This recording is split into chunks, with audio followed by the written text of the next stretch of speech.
ભગવત સેવા અને ભગવત ગુણગાન પ્રભુની લીલાઓ ગાવામાં વ્યતીત થાય એ મનોરથ કરી રહ્યો છું.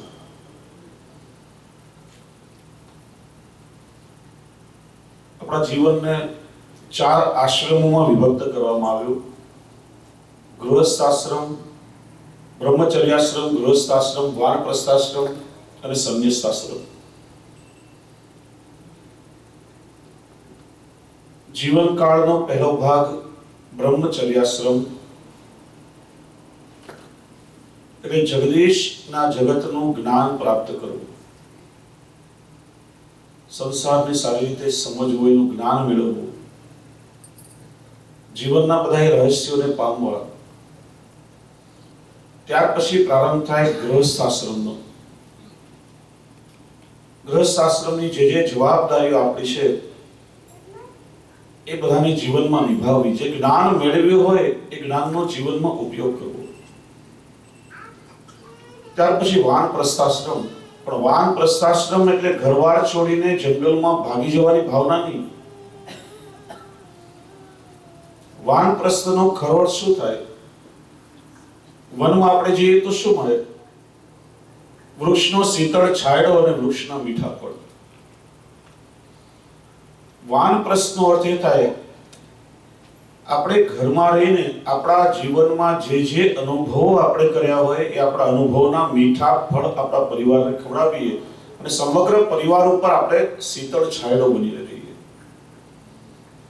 અને સંન્યાસાશ્રમ એટલે બાકીનું શેષ જીવન આત્મકલ્યાણ માટે પ્રભુમય બનીને કોણ શું કરી રહ્યું છે, કોણ શું ચર્ચા કરે છે, કોણ શું વાતો, એ બધું છોડીને કેવલ પ્રભુમાં પ્રવૃત્ત થઈ જવું, એનું નામ છે સંન્યાસાશ્રમ.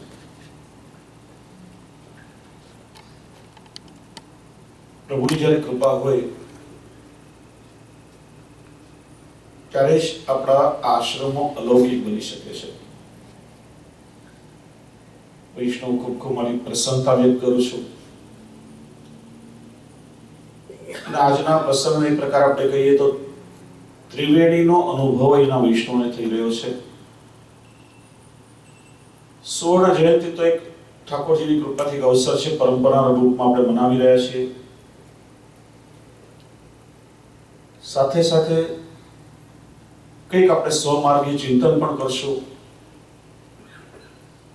અને મારા ખૂબ જ આત્મીય સ્નેહી ભગવદી એવા ભરતભાઈ રામાણી, એમના લઘુ ભ્રાતા, એમના નાના ભાઈ ગૌલોકવાસી પરમ ભગવદીય નંદલાલભાઈ રામાણી, જેમની માલા પહેરાવણીનો અલૌકિક મનોરથ પણ આજે અહીંથી મનાવવામાં આવશે. 3 પ્રસંગોની આ ત્રિવેણીનો અનુભવ સૌને થશે. તે પ્રસંગે થોડું આપણે સ્વમાર્ગી ચિંતન કરીએ.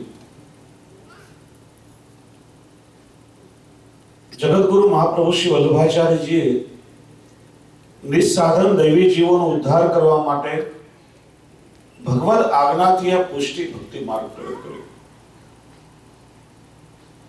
શ્રી મહાપ્રભુજીએ પોતાની ચિંતન પરંપરાનું નામ પુષ્ટિ માર્ગ એવું લખ્યું. પુષ્ટિ એટલે શું? શ્રીમદ ભાગવતજીએ એનો અર્થ બતાવ્યો.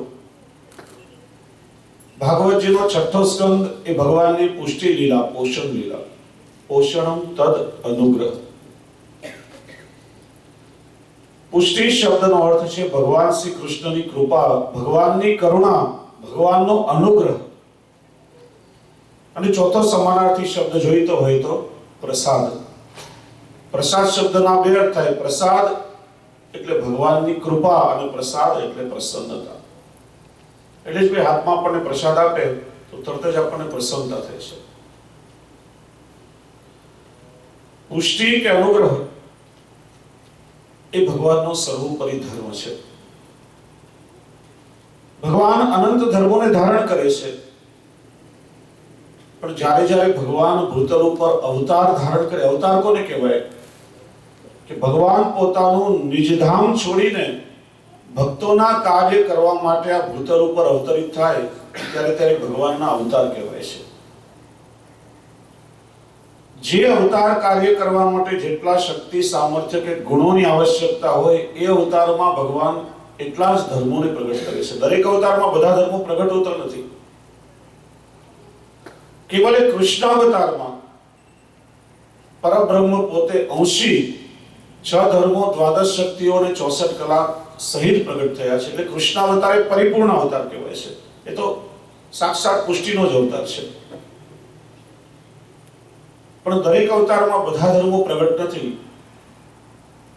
જે અવતારમાં જેટલા ધર્મોની આવશ્યકતા હોય એટલા ધર્મો ભગવાન પ્રગટ કરે, બાકીના ધર્મો ભગવાનમાં અંતરિત હોય છે.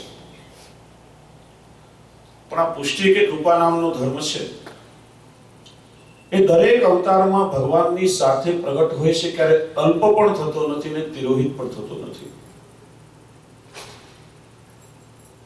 અને આ કૃપા કે અનુગ્રહ નામના ધર્મ દ્વારા જ ભગવાન પોતાના ભક્તોના મનોરથોને પૂર્ણ કરે છે.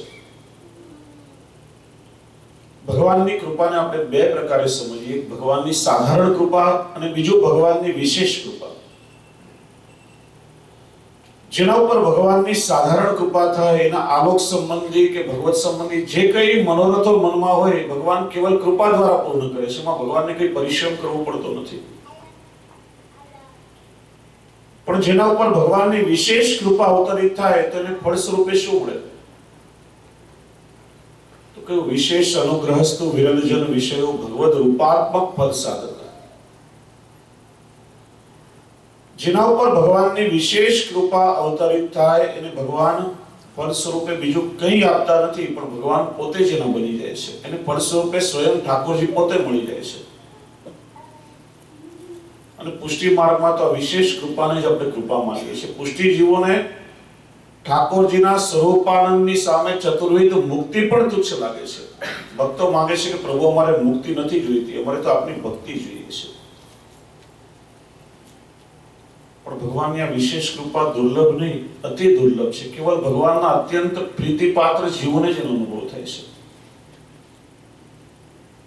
વૈષ્ણવ ઠાકોરજીની એ કૃપાનો અનુભવ કરવા માટે શ્રી મહાપ્રભુજી આ પુષ્ટિ માર્ગ પ્રગટ કર્યો છે. ભગવાનની કૃપા એ જીવ માત્ર ઉપર વરસતી હોય છે. હું ઘણી વાર કહું છું, ભગવાનની કૃપા કઈ નદી નાળાની જેમ વહેતી નથી, એ તો મેઘની જેમ બધા ઉપર વરસે છે. મેઘનો સ્વભાવ જ વરસવાનો છે. ક્યારેક તમે અનુભવ કર્યો હશે કે વરસાદ વરસીને જ્યારે બંધ થાય, વરસાદ વહી જાય પછી કોઈ જગ્યાએ મોટું સરોવર ભરાય, કોઈ જગ્યાએ નદીઓ વહેતી થાય, ક્યાંક તળાવ ભરાય, ક્યાંક ખાબોચિયું ભરાય. કોઈ જમીન એવી હોય ગમે એટલો વરસાદ વરસે પાછી તરત જ કોરી થઈ જાય, ત્યાં પાણી ભરાય જ નહીં. એમ ભગવાનની કૃપા જીવ માત્ર ઉપર વરસે છે. પણ આપણા જીવની જેવી પાત્રતા હોય એ પાત્રતાના આધારે ભગવાનની કૃપાનો અનુભવ આપણને થાય છે. અને આપણે પુષ્ટિ જીવોએ કૃપાનો અનુભવ કરવા માટે પાત્ર બનીએ એ માટે શ્રી મહાપ્રભુજી આ પુષ્ટિ ભક્તિ માર્ગ પ્રગટ કર્યો છે. એનું કારણ ભગવાનનો સ્વભાવ જ કૃપા કરવાનો છે. સ્વભાવ કોને કહેવાય? શ્રીમદ ભાગવતજીના મંગલાચરણના પ્રથમ શ્લોકમાં જ ભગવાનની આકૃતિ, કૃતિ અને પ્રકૃતિ આ ત્રણેયનું દર્શન કરાવ્યું. ભગવાન કેવા? તો કયું સચ્ચિદાનંદ રૂપાય. ભગવાન સચ્ચિદાનંદ રૂપ છે, સત, ચિત અને આનંદ. ભગવાને પોતાના સત તત્વોમાંથી આ જગતનું સર્જન કર્યું. આ જગત છે ભગવાનનો સદ અંશ છે. આ જેટલી પણ જીવ સૃષ્ટિ છે ભગવાનના ચિદ અંશમાંથી પ્રગટ થઈ છે. એટલે ભગવાન કહે છે મમૈવ અંશો જીવલોકે જીવભૂત સનાતન. જીવ એ મારો અંશ છે. અને આનંદ તત્વ એ આપણી અંદર રહેલો આત્મા છે, જે બ્રહ્મનો અંશ છે. ભગવાન કરે છે શું? તો કયું વિશ્વોત્પત્યાદિ હેતવે. આ સૃષ્ટિની ઉત્પત્તિ કરે છે, પોષણ કરે છે અને એનો લય પણ કરે છે. ભગવાનની પ્રકૃતિ કેવી છે? સ્વભાવ કેવો છે? તો કયો તાપત્રય વિનાશાય. જે જીવ ભગવાનના શરણમાં આવે છે એના આધિભૌતિક, આધ્યાત્મિક અને આધિદૈવિક ત્રણેય પ્રકારના તાપ ભગવાન દૂર કરે છે. એવો તો ભગવાનનો સ્વભાવ છે. કોઈ જીવ પ્રભુના શરણમાં આવે પછી ગમે તેવો જીવ ભલે કેમ ના હોય, દોષોથી ભરેલો હોય, અજ્ઞાની હોય, પણ એ જીવ પર સહજ કૃપા કરવી એ ભગવાનનો સ્વભાવ છે. સ્વભાવ કોને કહેવાય? ઘણીવાર આપણે નક્કી કરીએ કે અમારે નથી કરવું, આ પછી હવે હું આ નહીં કરું. દાખલા તરીકે આ પછી હું ક્યારેય ક્રોધ નહીં કરું, અને આમ વાતમાં અનાયાસે ક્રોધ આવી જાય, કારણ કે આપણા સ્વભાવમાં રહેલું છે. ઘણીવાર વિચાર કરીએ કે આ પછી હું ક્યારેય લોભ નહીં કરું, છતાંય અનાયાસે થઈ જાય, કારણ કે સ્વભાવમાં રહેલું છે. એમ ભગવાનનો સ્વભાવ કેવો કે ગમે તેવો દોષોથી ભરેલો જીવ પણ જ્યારે એમના શરણમાં આવે ત્યારે સહજ એના પર કૃપા કરવી એ ભગવાનનો સ્વભાવ છે.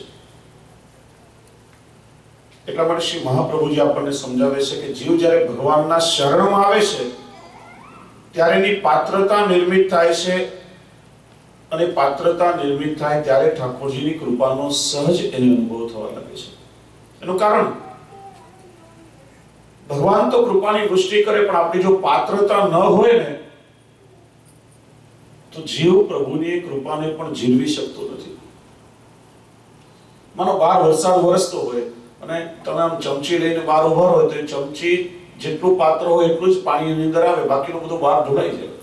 વાટકી લઈને ઉભા હો તો એટલું જ જલેમાં આવે, તપેલી લઈને ઉભા હો તો એટલું જ પાણી ભરાય, બાકીનું બધું બહાર ઢોળાઈ જાય. ઘણી વખત આપણી પાત્રતાથી વધારે કંઈ આપણને મળે ને તો પણ જીવ એને જીવવી શકતો નથી. એટલે પહેલા તો આપણે પોતાની જાતને પાત્ર બનાવીએ એ સૌથી વધારે આવશ્યક છે. હું ઘણીવાર દ્રષ્ટાંત આપું. એકવાર એક બહુ ગરીબ મજૂર હતો, આખો દિવસ પરિશ્રમ કરે, 15-20 રૂપિયા કમાય, અને ક્યારેય 1000 રૂપિયા એક સાથે જોયેલા નહીં. એકવાર એને 10 કરોડ રૂપિયાની લોટરી લાગી. પેલો લોટરી વાળો એને સારી રીતે ઓળખે કે આ બહુ ગરીબ માણસ છે ને ક્યારે બહુ રૂપિયા જોયા નથી, અને એને ખબર પડશે કે 10 કરોડ રૂપિયા એને મળે છે તો કદાચ જીરવી નહીં શકે, તો એને એટેક આવી જશે. ધીરે ધીરે ના મગજમાં વાત ઉતારવી જોઈએ કે ભાઈને 10 કરોડ રૂપિયા મળી રહ્યા છે, અને પોતાના એક માણસને બરાબર સમજાવી અને પછી પેલા મજૂર પાસે મોકલે કે ભાઈ ધીરે ધીરે વાત તો એના મગજમાં ઉતારજે. પેલો માણસ મજૂર પાસે આવ્યો, આવીને એને કે ભાઈ તને 10,000 રૂપિયા મળે તો તું શું કરે? પછી હું એક સાયકલ ખરીદું, દરરોજ પગપાળો ચાલીને મજૂરી કરવા જાઉં છું, પછી આમ સાયકલ પર બેસીને જવું, 2-4 મહિનાનું અનાજ કરિયાણું રાશન ઘરમાં વસાવું ને થોડી શાંતિ રહે. એટલે કે તને 10 લાખ રૂપિયા મળે તો શું કરે? પછી એક મોટરસાયકલ ખરીદું, આ ઝૂંપડામાંથી એક નાનકડી ઓરડીમાં રહેવા જવું. કે તને 1 કરોડ રૂપિયા મળે તો શું કરે? કે પછી એક સારો બંગલો બનાવું, શહેરની સૌથી સારી સ્કૂલમાં મારા બાળકોને ભણવા માટે મૂકું, એક સારી ગાડી ખરીદું, પછી તો આરામથી ચેનની જિંદગી જીવું. એટલે કે તને 10 કરોડ રૂપિયા મળે તો શું કરે? કે એમાંથી 5 કરોડ હું તને આપી દઉં. અને સાંભળીને આવનારને એટેક આવી ગયો, એનું હાર્ટ ફેલ થઈ ગયું. એટલે 5 કરોડ મને મળી જશે, કારણ કે એનું પાત્ર નહીં હતું, એ પોતે જ એને જીવી ના શકે. એમ ઘણી વખત આપણી પાત્રતા કરતા અધિક આપણને કંઈક મળે ને તો પણ જીવ એને પચાવી શકતો નથી. એટલે પ્રભુની કૃપા તો વરસી રહી છે, પણ આપણે જ્યારે એવું પાત્ર બનીએ ને ત્યારે કૃપાનો અનુભવ થાય. ભગવાનની કૃપા અનેક પ્રકારે આપણા પર વરસે. ક્યારેક સુખ રૂપે ભગવાનની કૃપાનો અનુભવ થાય ને ક્યારેક દુઃખ રૂપે પણ ભગવાનની કૃપા જ આપણા પર વરસતી હોય છે. સુખમાં તો ભગવાનની કૃપા આપણા પર છે એવું બધા સમજતા હોય. જીવનમાં દરેક કાર્ય આપણી ઈચ્છા અનુસાર થતા હોય, બધું આપણને ગમે એવું થાય, ત્યારે લોકો કહેતા હોય કે મારા પર તો ભગવાનની બહુ કૃપા છે. પણ જીવનમાં ક્યારેક અગવડતાનો સમય હોય, બધી વસ્તુઓ આપણી ઈચ્છાથી વિપરીત થતી હોય, દુઃખનો અવસર હોય, ત્યારે પણ ભગવાનની મારા પર કૃપા જ રહેલી છે એવું તો કોઈ પરિપક્વ અધિકારી સમજી શકે. અને સુખમાં કે દુઃખમાં દરેક પરિસ્થિતિમાં પ્રભુની કૃપાનો જે અનુભવ કરે ત્યારે જ કહેવાય કે હવે પ્રભુનો આશ્રય ખરા અર્થમાં દ્રઢ થયો છે. શ્રી મહાપ્રભુજીનો એક ગ્રંથ છે વિવેક ધૈર્યાશ્રય. 3 વર્ષ પહેલા મુંબઈમાં 7 દિવસ એના ઉપર મારું વ્યાખ્યાન હતું. એટલો યુનિવર્સલ સબ્જેક્ટ છે કે કોઈ પણ સંપ્રદાયનું પરિપાલન કરનારો કોઈ પણ અનુયાયી હોય જે શ્રી મહાપ્રભુજીનો આ વિવેક ધૈર્યાશ્રય ગ્રંથ એનું ચિંતન એકવાર જીવનમાં કરે તો ખરેખર એટલી બધી સ્થિરતા આવી જાય કે જીવનમાં મોટા મોટા વાવાઝોડાઓ કે આંધીઓ પણ આવે ને તો પણ માણસ વિચલિત ન થાય, સુખ અને દુઃખ બંનેમાં બરાબર બેલેન્સ કરી શકે એવી એની પાત્રતા ગણાય. એટલો યુનિવર્સલ સબ્જેક્ટ છે. કહેવાનો મારો આશય છે દરેક પરિસ્થિતિમાં પ્રભુના ચરણનો દ્રઢ અનન્ય આશ્રય જ્યારે આપણે કરીએ તો આશ્રય કોને કહેવાય થોડીનું ચિંતન આપણે કરીએ. મીરાબાઈએ બહુ સહજતાથી કહ્યું, રામ રાખે તેમ રહીએ ઉદ્ધવજી, રામ રાખે તેમ રહીએ. અમે ચિઠ્ઠીના ચાકર છીએ ઉદ્ધવજી, રામ રાખે તેમ રહીએ. તો સૂરદાસજી પોતાનો ભાવ વ્યક્ત કર્યો, દ્રઢ ઇન ચરણન કેરો ભરોસો, દ્રઢ ઇન ચરણન કેરો. મહાપ્રભુ શ્રી વલ્લભાચાર્યજી વિવેક ધૈર્યાશ્રયમાં યાજ્ઞા કરે છે, અશક્ય એવા સુશક્ય એવા સર્વથા શરણમ હરિ. અશક્ય એટલે વિપરીત પરિસ્થિતિઓ જે આપણા માટે શક્ય ન હોય, સરળ ન હોય. સુશક્ય એટલે સુખ અને સગવડતાનો સમય બધું આમ સરળતાથી થઈ રહ્યું હોય. દરેક પરિસ્થિતિમાં હરિ એટલે ભગવાન શ્રી કૃષ્ણના ચરણનો દ્રઢ અનન્ય આશ્રય કરવો. તો ભક્ત કવિ દયારામભાઈએ પોતાનો ભાવ વ્યક્ત કર્યો, ચિત્ત તું સિદ્ધને ચિંતા કરે, કૃષ્ણને કરવું હોય તે કરે. કૃષ્ણને કરવું હોય તે કરે એ જ્યારે આપણે કહીએ ત્યારે જીવનમાં કેટલી નિશ્ચિતતા થઈ જાય, માણસ આમ કેટલો હળવો ફૂલ બની જાય. પણ આપણે કરીએ છીએ શું? આપણને જે કરવું હોય એ જ કરીએ અને વળી પાછું કૃષ્ણને કહીએ કે ભગવાન તો અમારા માટે આવું કર. પ્રભુ જેમ રાખે એમ નહીં, અમારી ઈચ્છા અનુસાર બધું થવું જોઈએ. એટલે પછી દયારામભાઈનું આ ધોળ આપણને ગાવાની છૂટ, પણ શબ્દો થોડા બદલીએ. કૃષ્ણ તું સિદ્ધને ચિંતા કરે, જીવને કરવું હોય તે કરે. કૃષ્ણને કરવું હોય તે કરે. કેટલો આશ્રય ને સમર્પણનો ભાવ એ શબ્દોમાં છે. કારણ કે પ્રભુ જે કરે છે ને એ યોગ્ય જ કરે છે. આપણા જીવની સમજણ કેટલી અને ભગવાનની સમજણ કેટલી. જીવ અલ્પ સમર્થ છે, ભગવાન સર્વ સમર્થ છે. જીવ અલ્પજ્ઞ છે, ભગવાન સર્વજ્ઞ છે. જીવ નિરાધાર છે જ્યારે ભગવાન સર્વાધાર અને સર્વાત્મા છે. આપણને ઘણીવાર 2 ડગલા પણ દેખાતું નથી એટલે ઠોકર લાગે ને આપણે પડી જઈએ છીએ. પણ ભગવાનને તો આપણા જન્મ જન્માંતરોની ખબર છે.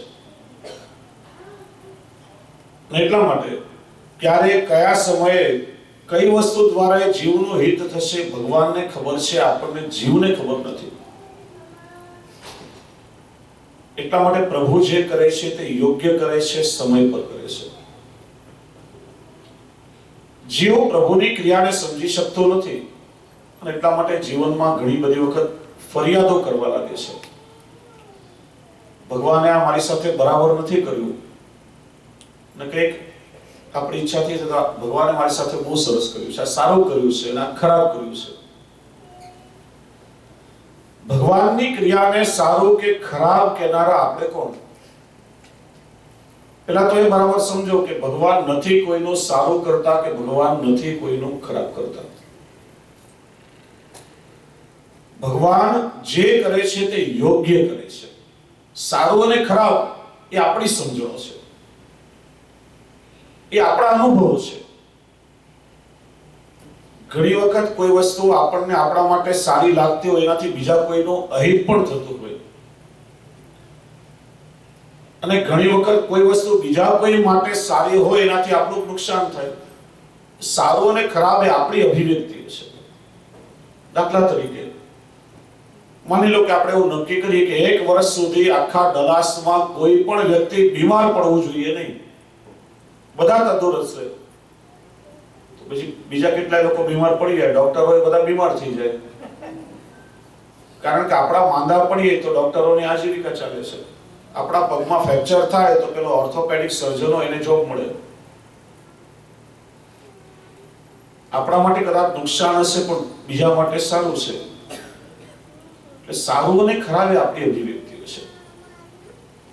ભગવાનની ક્રિયામાં હંમેશા પૂર્ણતા હોય છે. આપણે કેવલ આપણો વિચાર કરીએ છીએ, પણ ભગવાન આખી સૃષ્ટિનું સંચાલન કરે છે. અને એટલા માટે કાલ, કર્મ અને સ્વભાવ આ 3 પરિબળો દ્વારા ભગવાન સૃષ્ટિનું નિયમન કરે છે. જીવને એવી આદત છે, આપણને એવી આદત છે કે દરેક વસ્તુમાં આપણે ભૂલ શોધ્યા કરીએ. ભગવાનની ક્રિયામાં પણ જીવ ભૂલ શોધ્યા કરે. ભગવાને આ બરાબર નથી કર્યું ને આ બરાબર કર્યું છે. ઘણી વખત એકવાર એક ટાલવાળા ભાઈ એક બોરડીના ઝાડ નીચે આરામ કરવા માટે બેઠા. ઉપર જોયું તો બોરડીના ઝાડ ઉપર નાના નાના બોરના ફળ લટકે. ત્યાં નજર સામે ગઈ, મોટા મોટા તરબૂચના વેલા હતા, એમાં મોટા મોટા ફળ આમ જમીન પર સૂતેલા. કે આ ભગવાનને કઈ સમજણ લાગતી નથી. આટલું મોટું બોરડીનું ઝાડ અને એમાં નાના નાના બોરના ફળ ભગવાને આપ્યા. આ તરબૂચનો વેલો જમીન ઉપર ને મોટા મોટા તરબૂચના ફળ. ભગવાનને મારા જેવો કોઈ સલાહકાર નહીં મળ્યો હોય કદાચ. ત્યાં જોરથી પવન આવ્યો ને એક બોરનું ફળ તૂટીને એના માથા પર પડ્યું. તરત થયું નહીં, ભગવાને આ બરાબર કર્યું છે, પેલું તરબૂચ હોત તો મારું શું થાત. ભગવાન જે કરે તે યોગ્ય કરે છે, એ સમજણ આપણે કેળવવી જોઈએ. એટલા માટે આશ્રય કોને કહેવાય કે સુખમાં કે દુઃખમાં વિચલિત ન થાય, સુખમાં છકી ના જાય અને દુઃખમાં ડગી ના જાય, એ પ્રભુ સુધી સારી રીતે પહોંચી શકે. ઘણીવાર પરિસ્થિતિઓ આમ વધારે અનુકૂળ હોય, બહુ સુખનો સમય હોય ત્યારે માણસ આમ છકી જતો હોય, આમ ભૂલાઈ જાય, બીજા બધાને આમ નીચા સમજવા લાગે. આ જે કહી છે તે હું જ છું, બીજા બધા મારી સામે કશું જ નથી. અને બહુ દુઃખનો સમય હોય ને ત્યારે જીવ ડગી જાય, વિચલિત થઈ જાય, અન્યાશ્રય કરી બેસે. એટલે બંને પરિસ્થિતિઓમાં જે સમાન ભાવ રાખે ને એ પ્રભુ સુધી સહેલાઈથી પહોંચી શકે છે. પ્રભુના મોટા મોટા પ્રેમી ભક્તો થયા છે. દુઃખ તો બધાના જીવનમાં આવ્યું છે, પણ વિચલિત થયા નથી. અને ભક્તોએ ક્યારેય ભગવાનને ફરિયાદ કરી નથી. દરેક પરિસ્થિતિમાં પ્રભુની કૃપાનો જ વિચાર કર્યો છે. મહારાષ્ટ્રના સંત એકનાથ હતા, તેમને ભગવાને બહુ રૂપાળા પત્ની આપ્યા અને વળી ધર્મના આચરણમાં એટલા જ અનુકૂળ પણ હતા. તો પ્રભુને વિનંતી કરી કે પ્રભુ તમારી કેટલી કૃપા છે કે આવી અનુકૂળ પત્ની આપી, એટલે તો સંસારમાં રહીને પણ ધર્મનું આચરણ સારી રીતે થાય છે, તમારી ભક્તિ કરી શકું છું. તો સંત તુકારામને ખૂબ જ પ્રતિકૂળ પત્ની આપ્યા. આમ ધ્યાન કરવા માટે બેસે તો રસોઈમાં વાસણો ખખડાવે, આમ પાણીનો ઘડો લાવીને માથા પર ઠલાવી દે, આખો દિવસ કકડાટ કરે, ક્યારે આમ ચેન નહીં લેવા દે. તો ભગવાનને ફરિયાદ કરી નથી, એમણે પણ કૃપા જ માની કે પ્રભુ તમારી કેટલી કૃપા છે કે આવી પ્રતિકૂળ પત્ની આપી, એટલે તો સંસારમાં મન લાગતું નથી ને મન તમારામાં લાગેલું રહેશે. નહીં તો ક્યારનો એવો સંસારમાં લપસી ગયો હતો. તો આપણા સૌરાષ્ટ્રના નરસિંહ મહેતા જૂનાગઢના, ભગવાને પત્ની આપ્યા અને પાછા લઈ પણ દીધા, તો પણ ભલું થયું ભાંગી જંજાળ, સુખથી બચશું શ્રી ગોપાલ. દરેક પરિસ્થિતિમાં પ્રભુની કૃપાનો અનુભવ કરે છે. ક્યારે ભગવાનને ફરિયાદ કરતા નથી. કારણ કે ભક્તિને અને ફરિયાદને ક્યારે લાગે વળગે નહીં. ભક્ત હોય ક્યારે ફરિયાદ કરે નહીં, અને ફરિયાદ કરે એ ભક્ત ના કહેવાય. રાખો તૈસે રહું હરી તુમ રાખો તૈસે રહું, સુરદાસજી પણ કહે છે, પ્રભુ આપ જે રીતે રાખો એમાં મને પ્રસન્નતા છે, કારણ કે આપ કૃપાળુ છો, અને આપ રાખો એનાથી વિશેષ મને બીજું કોણ રાખી શકે? આપ જે કરશો તે યોગ્ય કરશો એવો મને વિશ્વાસ છે. અને એટલા માટે પ્રભુના જે પ્રેમી ભક્તો છે ને, એમના જીવનમાં દુઃખ આવ્યું છે, આપણે ભલે દુઃખ માનતા હોઈએ છતાં વિચલિત થયા નથી, પણ એમની ભક્તિ વધારે ને વધારે દ્રઢ થતી ગઈ છે, પરિપક્વ થઈ છે. શ્રી મહાપ્રભુજીના સેવક ગદાધરદાસજી, એમના જીવનમાં એકવાર એવો અવસર આવ્યો કે ઘરમાં ઠાકોરજીને મંગળ ભોગમાં ધરવા માટે દૂધનું એક ટીપું પણ નથી. એમને અયાચક વ્રત અને અપરિગ્રહ વ્રત હતો. કોઈની પાસે કઈ ક્યારે માગણી ના કરે, અનાયાસે જે કઈ મળે એનાથી આજીવિકા ચલાવે, અને કોઈ પણ વસ્તુનો ક્યારે સંગ્રહ કરવો નહીં. જે આવે એ બધો ઉપયોગમાં નહીં લેવો. એમના જીવનમાં એવો દિવસ આવ્યો કે 2 ટીપા દૂધ પણ ઠાકોરજીને ધરવા માટે નથી. મંગળ ભોગમાં ઠાકોરજીને કટોરીમાં જલ ધર્યું, શિંગાર ભોગમાં પાછું જલ ધર્યું, રાજભોગમાં જલ ધર્યું, ઉત્તાપનથી લઈને શયન સુધીમાં વાટકીમાં પ્રભુને ખાલી જલ ધર્યું. 2 ટોક મિશ્રીના પણ ઘરમાં નથી. દુઃખ એ વાતનું નથી કે મારા ઘરમાં મારી પાસે કઈ નથી. દુઃખ એ વાતનું છે કે મારા પ્રભુને મારા ઘરમાં કેટલો પરિશ્રમ પડી રહ્યો છે. યાદ કરો પેલા પદ્મનાભ દાસજીની વાર્તા. ઘરમાં કઈ છે નહીં, એક મુઠ્ઠી છોલા એટલે ચણા એ ઠાકોરજીને સામગ્રીમાં ભોગ ધરીને વિનંતી કરે કે પ્રભુ આ બુંદીના ભાવથી રોકજો, આ મોનતાળના ભાવથી રોકજો, આ સખડીના ભાવથી રોકજો. પ્રભુને વિનંતી કરી કે પ્રભુ મારા ઘરમાં આપને બહુ પરિશ્રમ પડી રહ્યો છે, આપને ભોગ ધરવા માટે કઈ નથી.